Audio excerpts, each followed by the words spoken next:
Good morning students. मैं Munna sir, आप लोगों का इस क्लास में स्वागत है। आज का टॉपिक है इलेक्ट्रिक चार्ज। बहुत ही बेसिक टॉपिक है और इसका क्लास 12th के फर्स्ट पार्ट में हर एक चैप्टर में यूज होना है। इलेक्ट्रिक चार्ज के बारे में अगर आपसे कुछ कहने को कहा जाए तो प्रायः सुनने को मिलता है इलेक्ट्रिक चार्ज 2 टाइप्स के होते हैं, पॉजिटिव चार्ज और नेगेटिव चार्ज। और कुछ कहने को कहा जाए तो कोई कहता है इलेक्ट्रॉन पर नेगेटिव चार्ज होता है, प्रोटॉन पर पॉजिटिव चार्ज होता है। तो प्राय इतना ही सुनने को मिलता है। इलेक्ट्रिक चार्ज क्या होता है ये सुनने को कम मिलता है, इसका डेफिनेशन बहुत कम सुनने को मिलता है।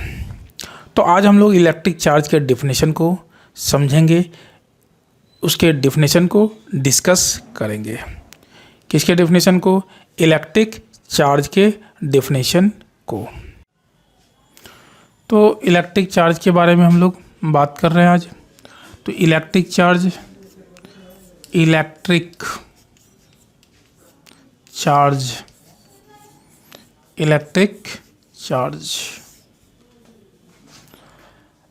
चार्ज ये प्रॉपर्टी होता है मैटर का। किसका होता है? मैटर का। लेकिन कैसा प्रॉपर्टी होता है? इंट्रिंसिक प्रॉपर्टी होता है। इंट्रिंसिक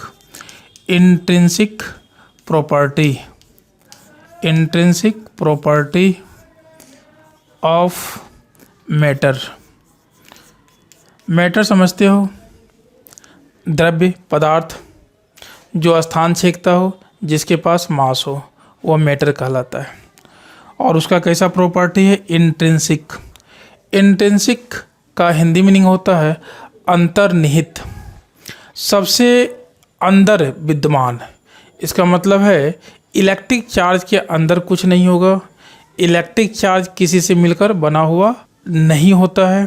तो समझ में आ गया होगा इंट्रिंसिक का मीनिंग क्या बतलाया गया? अंतर्निहित, मतलब सबसे अंदर का गुण है। इसके अंदर कुछ नहीं होगा, ये किसी से मिलकर नहीं बना है। तो electric charge intrinsic property of matter. ये इंट्रिंसिक प्रॉपर्टी होता है किसका? मैटर का, सबसे अंदर निहित विद्यमान गुण होता है। तो यह प्रॉपर्टी करता क्या है जी? यह उत्पन्न करता है प्रोड्यूसेज और फिल्स। यह प्रॉपर्टी जो होता है, गुण होता है, वह उत्पन्न करता है या अनुभव करता है। तो क्या उत्पन्न करता है या अनुभव करता है? इलेक्ट्रिक इफेक्ट्स और मैग्नेटिक इफेक्ट्स। तो ये ऐसा गुण है जो इलेक्ट्रिक इफेक्ट्स या मैग्नेटिक इफेक्ट्स प्रोड्यूस करता है, उत्पन्न करता है या उसे अनुभव करता है। तो डेफिनेशन समझ में आ गया होगा। तो कह सकते हैं electric charge is the intrinsic property of matter. Electric charge is the intrinsic property of matter which produces electric effects, which produces और फिल्स इलेक्ट्रिक इफेक्ट्स और मैग्नेटिक इफेक्ट्स। तो अब हम लोग इसे डिफिनेशन में बदल देते हैं। इलेक्ट्रिक चार्ज, तो यहाँ लिख दें is the intrinsic property of matter which produces और फिल्स इलेक्ट्रिक इफेक्ट्स और मैग्नेटिक इफेक्ट्स। तो समझ में आ गया होगा डेफिनेशन किसका? इलेक्ट्रिक चार्ज का। अब इस पर हम लोग और कुछ डिस्कस करेंगे कि कब electric charge magnetic effect produce करता है, कब प्रोड्यूस नहीं करता है। जब इलेक्ट्रिक चार्ज रेस्ट में होता है, तो वह सिर्फ इलेक्ट्रिक इफेक्ट विद्युत प्रभाव उत्पन्न करता है या सिर्फ विद्युत प्रभाव को, इलेक्ट्रिक इफेक्ट को अनुभव करता है। तो क्या लिखा जा सकता है नोट में? नोट में अगर नंबर 1 में लिखना चाहें तो लिख सकते हैं static charge produces or fills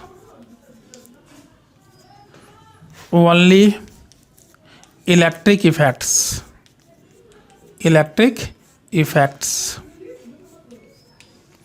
तो स्टैटिक चार्ज जो होता है वो सिर्फ इलेक्ट्रिक इफेक्ट प्रोड्यूस करता है या फिल करता है जब चार्ज रेस्ट में होता है। लेकिन जब चार्ज मोशन में होता है तो उसे क्या कहोगे? Moving charge. तो मूविंग चार्ज प्रोड्यूसेज और फिल्स इलेक्ट्रिक और magnetic effects both.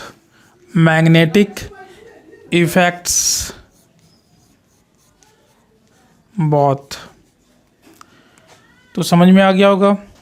Static charge जब चार्ज रेस्ट में होता है तो वह सिर्फ इलेक्ट्रिक इफेक्ट प्रोड्यूस करता है या उसे फिल करता है, जबकि मूविंग चार्ज अगर होगा तो वह इलेक्ट्रिक और मैग्नेटिक दोनों इफेक्ट उत्पन्न करता है या उसे फील करता है, अनुभव करता है। तो समझ में आ गया होगा। इस पर अब हम लोग कुछ ऑब्जेक्टिव क्वेश्चन देखेंगे। तो फर्स्ट ऑब्जेक्टिव टाइप क्वेश्चन है, स्टैटिक चार्ज प्रोड्यूसेज उत्पन्न करता है। Option A electric effect, option B magnetic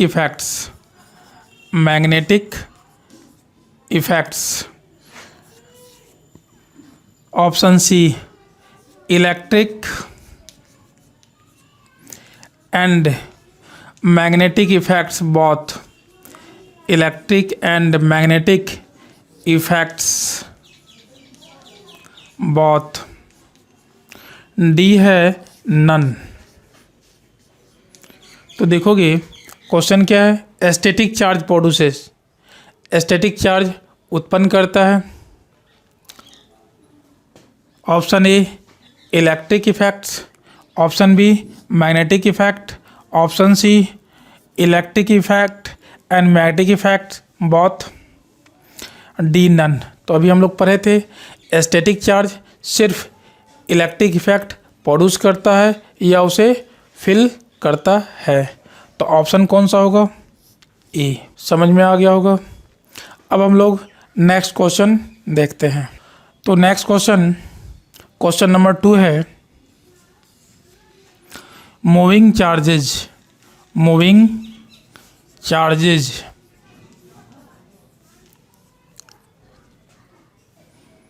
produces moving charges produces. Option है इलेक्ट्रिक इफेक्ट्स, सेकेंड ऑप्शन है मैग्नेटिक इफेक्ट्स, थर्ड ऑप्शन है electric and magnetic effects both, और fourth option है none. तो हम लोग कुछ देर पहले पढ़े थे कि मूविंग चार्ज जब होगा तो इलेक्ट्रिक इफेक्ट और मैग्नेटिक इफेक्ट दोनों प्रोड्यूस करता है। तो यहाँ पर कौन सा आंसर होगा जी? Third, electric and magnetic effects both. इतना समझ में आ गया होगा। तो स्टैटिक चार्ज सिर्फ इलेक्ट्रिक इफेक्ट प्रोड्यूस करता है या उसे फिल करता है। मूविंग चार्जेज इलेक्ट्रिक और मैग्नेटिक दोनों इफेक्ट प्रोड्यूस करता है या उसे फिल करता है। अब इसके यूनिट के बारे में हम लोग बात करेंगे। तो यूनिट से पहले हम लोग इसके सिंबल के बारे में बात कर लें। तो चार्ज के लिए जो सिंबल लिया जाता है, सिंबल वो या तो कैपिटल क्यू लिया जाता है तो या तो स्मॉल क्यू लिया जाता है जनरली। इलेक्ट्रिक करंट चैप्टर में हम लोग पढ़ते हैं definition I = Q/T। I = Q/T। Q यहाँ इलेक्ट्रिक चार्ज होता है। Q क्या होता है? इलेक्ट्रिक चार्ज, और टी जो है ये टाइम के लिए आया है। तो इस फार्मूला को हम लोग ऐसा भी लिख सकते हैं, Q equal to I T, Q equal to I T. ऐसा जब लिखते हैं तो एस आई यूनिट क्या हो सकता है, आई इलेक्ट्रिक करंट है, आई क्या है, इलेक्ट्रिक करंट है। इलेक्ट्रिक करंट का एस आई यूनिट क्या होता है, एम्पियर, और टाइम के लिए क्या होता है, सेकेंड। तो एम्पियर सेकेंड, जिसे हम लोग कुलम्ब कहते हैं, क्या कहते हैं, कुलम्ब कहते हैं। तो इलेक्ट्रिक चार्ज का एसआई यूनिट क्या हो गया, कुलम्ब। इलेक्ट्रिक चार्ज का एसआई यूनिट क्या हो गया, कुलम्ब। और इसका सीजीएस यूनिट होता है ईएसयू, क्या होता है, ईएसयू। इसका फुल फॉर्म होता है इलेक्ट्रोस्टैटिक यूनिट, इलेक्ट्रोस्टैटिक यूनिट, ईएसयू का फुल फॉर्म होता है। ईएसयू को स्टेट कुलम्ब, स्टैटिक कुलम्ब या फ्रैंकलिन भी कहा जाता है। ईएसयू को स्टेट कुलम्ब, स्टैटिक कुलम्ब या फ्रैंकलिन भी कहा जाता है। अगर इसके अदर यूनिट के बारे में बात करें तो अदर यूनिट्स में आता है, other units ampere hour, Faraday, EMU electromagnetic unit, EMU electromagnetic unit. ये सब अदर यूनिट्स हैं किसके, इलेक्ट्रिक चार्ज के। अब हम लोग इनके बीच रिलेशन देखेंगे। एसआई यूनिट और सीजीएस यूनिट के बीच अगर हम लोग रिलेशन की बात करें तो एसआई यूनिट होता है कुलम्ब, सीजीएस यूनिट होता है ईएसयू। तो 1 कुलम्ब इक्वल टू होता है 3 × 10⁹ ESU, और 1 एम्पियर आवर ये होता है 3600 कुलम्ब, और 1 फैराडे ये लगभग होता है 96,500 कुलम्ब। क्या होता है, लगभग 96,500 कुलम्ब होता है 1 फैराडे। तो ये सब यूनिट है। और कुलम्ब और EMU के बीच रिलेशन देखा जाए तो 1 कुलम्ब इक्वल टू होता है 1/10 EMU इलेक्ट्रोमैग्नेटिक यूनिट। इसे एब्सोल्यूट यूनिट भी कहते हैं, एब्सोल्यूट यूनिट। तो 1 कुलम्ब इक्वल टू कितना हो गया, 1/10 EMU, या इसी को लिखा जा सकता है 1 EMU equal to 10 coulomb. 1 EMU equal to क्या होता है, 10 कुलम्ब। तो ये यूनिट है किसका, चार्ज का। समझ में आ गया होगा। चार्ज के पास कोई डायरेक्शन नहीं होता है। तुम सुने होगे इलेक्ट्रॉन पर इतना चार्ज होता है, प्रोटॉन पर इतना चार्ज होता है, लेकिन किस दिशा में होता है ये नहीं सुने होगे, क्योंकि चार्ज के पास कोई डायरेक्शन नहीं होता। तो चार्ज क्या होता है, स्केलर होता है। चार्ज क्या होता है, स्केलर होता है। चार्ज के पास कोई डायरेक्शन नहीं होता है। किसके पास, चार्ज के पास कोई डायरेक्शन नहीं होता है। वह क्या होता है, स्केलर होता है। तो इतना समझ में आ गया होगा। चार्ज का अगर डायमेंशन की बात करें तो डायमेंशन होता है चार्ज का, डायमेंशन ऑफ चार्ज AT। ए आया है इलेक्ट्रिक करंट के लिए और T आया है टाइम के लिए। तो डायमेंशन ऑफ इलेक्ट्रिक चार्ज क्या हो गया, AT। इतना समझ में आ गया होगा। अब इलेक्ट्रिक चार्ज के बारे में और थोड़ा सा हम लोग जानते हैं। शुरू में बतलाया गया यह प्रॉपर्टी है, लेकिन प्रॉपर्टी भी कई तरह के होते हैं। कई ऐसे प्रॉपर्टी होते हैं जिसे मापा नहीं जा सकता है, लेकिन इलेक्ट्रिक चार्ज ऐसा प्रॉपर्टी जिसे मापा जा सकता है। तो इलेक्ट्रिक चार्ज मेजरेबल प्रॉपर्टी होता है, मापने योग्य प्रॉपर्टी है। इलेक्ट्रिक चार्ज कैसा प्रॉपर्टी है, मापने योग्य प्रॉपर्टी, इसे मापा जा सकता है। इलेक्ट्रिक चार्ज ट्रांसफरेबल प्रॉपर्टी होता है, इसे एक बॉडी से दूसरे बॉडी पर ट्रांसफ़र किया जा सकता है। क्या कह सकता है, एक बॉडी से दूसरे बॉडी पर ट्रांसफ़र किया जा सकता है। किसे, इलेक्ट्रिक चार्ज को। इलेक्ट्रिक चार्ज को हम लोग उत्पन्न नहीं कर सकते हैं, नष्ट नहीं कर सकते हैं। जिस प्रकार एनर्जी को, ऊर्जा को न तो उत्पन्न कर सकते हैं न ही नष्ट कर सकते हैं। इसलिए एनर्जी का, ऊर्जा का टोटल अमाउंट कांस्टेंट होता है, सिर्फ उसका रूप बदलता है। टोटल अमाउंट कांस्टेंट होता है किसका? एनर्जी का। सिर्फ क्या होता है, क्या बदला है? रूप बदलता है। तो कांस्टेंट क्यों होता है? क्योंकि एनर्जी को तुम उत्पन्न नहीं कर सकते हो तो बढ़ेगा नहीं, नष्ट नहीं कर सकते हो तो घटेगा नहीं, न बढ़ेगा न घटेगा, तो टोटल अमाउंट क्या होगा?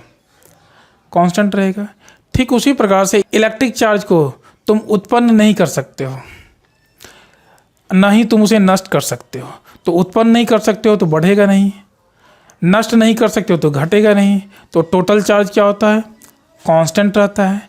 तो किसी आइसोलेटेड सिस्टम का टोटल चार्ज कांस्टेंट होता है, कंजर्व होता है।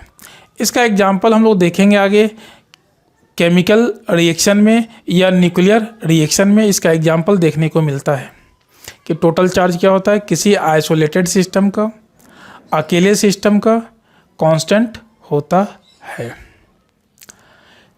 किसी बॉडी पर या किसी पार्टिकल पर इलेक्ट्रिक चार्ज है तो इलेक्ट्रिक चार्ज का अमाउंट उस पार्टिकल या बॉडी के स्पीड पर डिपेंड नहीं करता है। क्या मैंने कहा? अगर चार्ज किसी पार्टिकल या बॉडी पर है तो बॉडी या पार्टिकल का स्पीड बदल जाए तो चार्ज बदलता नहीं है। इसका मतलब हुआ कि इलेक्ट्रिक चार्ज स्पीड पर डिपेंड नहीं करता है। इलेक्ट्रॉन रेस्ट में हो या इलेक्ट्रॉन मोशन में हो, दोनों ही स्थिति में इलेक्ट्रॉन पर चार्ज -1.60 इंटू 10⁻⁻19 कूलम्ब होता है। तो इलेक्ट्रिक चार्ज स्पीड पर डिपेंड नहीं करता है, इसलिए इलेक्ट्रिक चार्ज को कहा जाता है इनवेरिएंट। क्या कहा जाता है? इनवेरिएंट, क्योंकि यह किस पर डिपेंड नहीं करता है? स्पीड पर डिपेंड नहीं करता है। इलेक्ट्रिक चार्ज एडिटिव प्रॉपर्टी रखता है। एडिटिव प्रॉपर्टी का क्या मीनिंग होता है? किसी बॉडी पर अगर चार्ज है, मान लो इस बॉडी पर यहाँ से यहाँ तक चार्ज है 2 कूलम्ब, यहाँ से यहाँ तक चार्ज है 3 कूलम्ब, यहाँ से यहाँ तक है 5 कूलम्ब। तो इस बॉडी पर चार्ज कितना है अगर यह पूछा जाए तो तुम बतलाओगे कितना? 2 coulomb plus 3 coulomb plus 5 coulomb, total हो जाएगा 9 कूलम्ब। टोटल कितना होगा? 9 कूलम्ब चार्ज हो जाएगा। तो किसी बॉडी पर इलेक्ट्रिक चार्ज बतलाना हो कितना है तो उसके अलग अलग भाग में जितना चार्ज होगा सभी को जोड़कर ऐड करके बतलाया जाता है। इसलिए इलेक्ट्रिक चार्ज के बारे में कहा जाता है कि यह एडिटिव प्रॉपर्टी रखता है। कौन सा प्रॉपर्टी? एडिटिव। एडिटिव प्रॉपर्टी रखता है। टेम्परेचर की बात करें तो वह एडिटिव प्रॉपर्टी नहीं रखता है। कौन? टेम्परेचर एडिटिव प्रॉपर्टी नहीं रखता है। जैसे इसी बॉडी के बारे में बात करें, अगर इस बॉडी के इस भाग का टेम्परेचर हो 20 डिग्री सेल्सियस, इस भाग का टेम्परेचर हो 30 डिग्री सेल्सियस और इस भाग का टेम्परेचर हो 40 डिग्री सेल्सियस, तो पूछा जाएगा इस बॉडी का टेम्परेचर बतलाओ। तो क्या लगता है कि इसे हम लोग ऐड करके जोड़ कर बतलाएंगे 20 + 30 + 40 90 डिग्री सेल्सियस इस बॉडी का टेम्परेचर है, ऐसा कहेंगे? नहीं। तो टेम्परेचर एडिटिव नेचर नहीं रखता है, जबकि इलेक्ट्रिक चार्ज एडिटिव नेचर रखता है। तो इलेक्ट्रिक चार्ज के बारे में बहुत कुछ समझ में आ गया होगा, उम्मीद करते हैं। तो अगले क्लास में हम लोग, अगले वीडियो में हम लोग इलेक्ट्रिक चार्ज के प्रॉपर्टी को डिस्कस करेंगे। किसके बारे में डिस्कस करेंगे? इलेक्ट्रिक चार्ज के प्रॉपर्टीज़ के बारे में डिस्कस करेंगे। Thank you very much.